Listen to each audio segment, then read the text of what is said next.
Starts wholesome, gets dicey, ends wholesome, by user appropriate regret 50.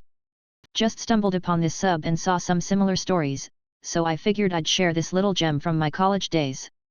My bus was delayed by 5 hours at a long-distance terminal in Bumf *K nowhere rural Florida. I, short, husky, white teenager, was dressed in a black button-up, red tie, and black pants with my eyeliner and mascara from the Rocky Horror show I had attended before traveling, probably looking a bit worse for wear.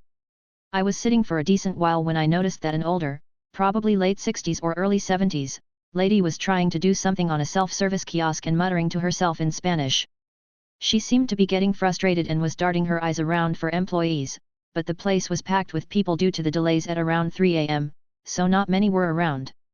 Someone eventually did stop to try to help her, when I heard "No hablo Ingles," causing the person to just look kind of puzzled and walk off.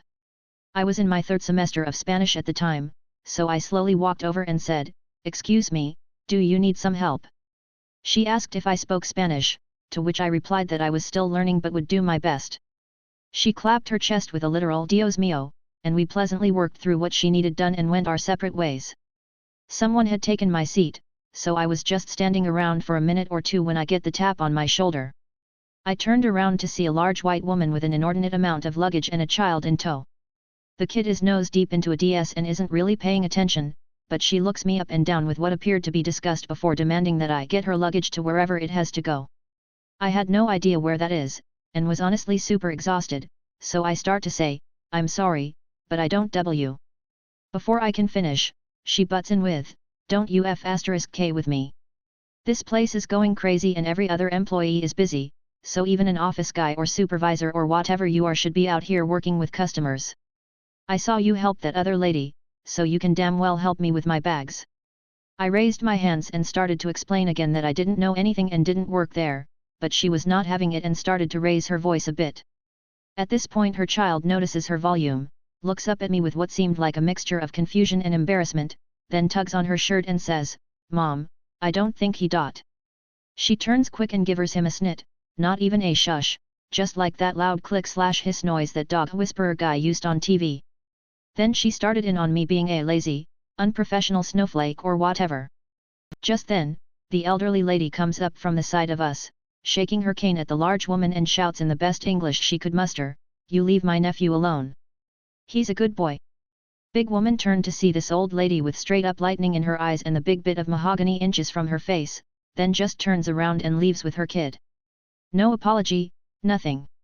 Once her and her kid are a fair distance away, I thank the older woman, and she just motions for me to follow her.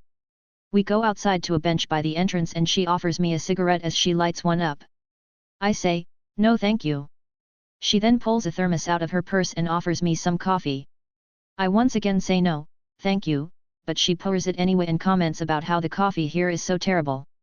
Turns out, she was visiting from Guatemala to see her son who works with a company that imports, blends, and roasts Guatemalan coffee. We're both coffee snobs, so we just sit and chat about coffee, our families, and why on earth I'm dressed like I am until her bus is called to board. I, of course, offer to help her with her luggage, but she says she only has the one small bag and is fine with carrying it. Definitely an interesting capstone to a very interesting weekend. While shopping at Walmart, by Uzaribel Penguina. After work one day, I stopped in at my local Walmart to pick up a few things on my way home. I'm walking down a main aisle about to head to the registers and I keep hearing "Excuse me. Excuse me." Curious, I look up and this older woman is walking right towards me, pushing a buggy. We make eye contact and she says, "Do you work here?" I'm baffled. I look down at my outfit, dark green matching scrubs with a stethoscope and ID badge around my neck, look back up at her and say absolutely not and walk away. She tuts as I'm walking away saying something about how rude I am. I'm laughing to myself about it while checking out and mention it to the security guard standing near the exit/entrance to the store. We both start laughing and he says, "My first guess looking at you is that you're a doctor, not an employee here." Thanks for the compliment but, not a doctor. No, I can't open the Bluetooth speaker cabinet for you, by Yuzuru Commando. Short little story. I was in the Mart of Walls the other day walking around. I was wearing a grey button-down shirt and jeans and some guy glances at me and asks me to open the cabinet so he could buy a Bluetooth speaker. I had to tell him like twice that I didn't work there and he seemed to be annoyed with me, haha.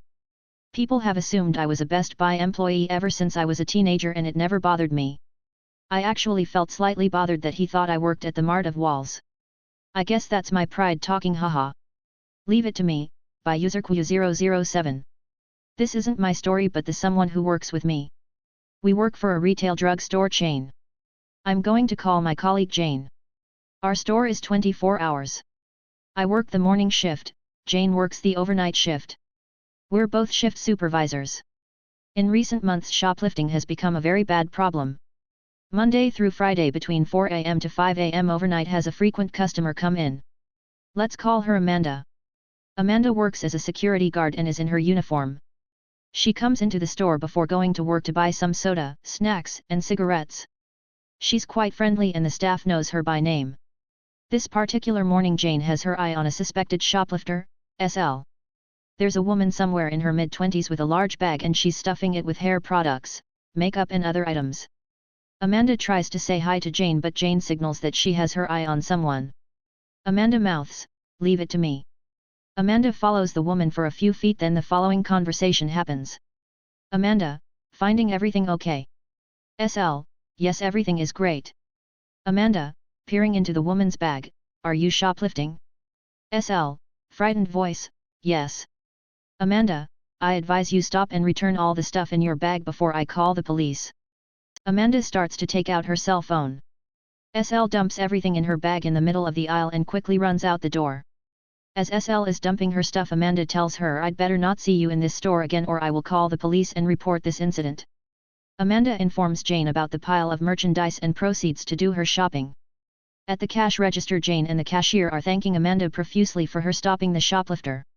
Amanda says she likes our store and doesn't want people like SL ruining it for her. All I will say is Amanda you rock. Classic IDontWorkHereLady, but we're both the lady, by user Pollen. I am at the mall and decided it was time to repurchase my black high-top Converse.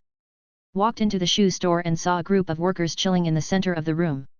One of them turns to me and I ask if they've got Converse like the ones I'm wearing. He says no, so I ask if he has normal high tops in black and he says yeah. So I ask if he has them in my size and he says, no, I'm looking for 9S. Cue puzzled expression on both of our faces, then we laugh, fist bump and then leave shortly after staff tells us the shoes are all sold out.